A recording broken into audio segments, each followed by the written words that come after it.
Hello everyone, তো সবাইকে welcome আমারও আমার একটা মিনি ব্লগে। তো আজকে মা বাবা আর কি যাচ্ছিল বোনের বাড়ি, তাই সকাল সকাল আর কি রান্না বান্না করে ফেলেছিল। তাই মা বাবার সাথে খাওয়া দাওয়াটা সেরে নিয়ে মা বাবাকে ছাড়তে স্টেশন গেলাম।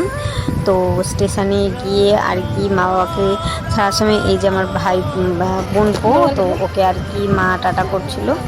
তো যতই বাড়ি ভর্তি লোকজন থাকুক না কেন, মা বাবা না থাকলে যেন সত্যিই মনটা খুবই বেশি খারাপ করে, যে প্রচণ্ড একা একা লাগে। তো এই জিনিসটাকে আমি অনেকবারই ফিল করেছি।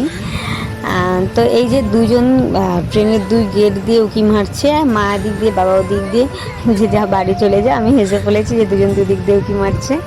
তারপর বাবা মা চলে গেল, আমিও একটু মনটা খারাপ হলো। তারপরে আমিও গুটি গুটি পায়ে বাড়ি চলে আসলাম। এবার বাড়ির দিকে আসার সময় আর কি আমার চলে এসেছিলো পার্সেল নিয়ে বাড়ি এসে স্নান করে রেডি হয়ে পার্সেলটা আর কি তোমাদের সামনে খুলে দেখাচ্ছিলাম। তো আমার এই ছোটো ছোটো কিউট কিউট জিনিসগুলো খুবই পছন্দ, ছোটোবেলা থেকে খুবই পছন্দ করি।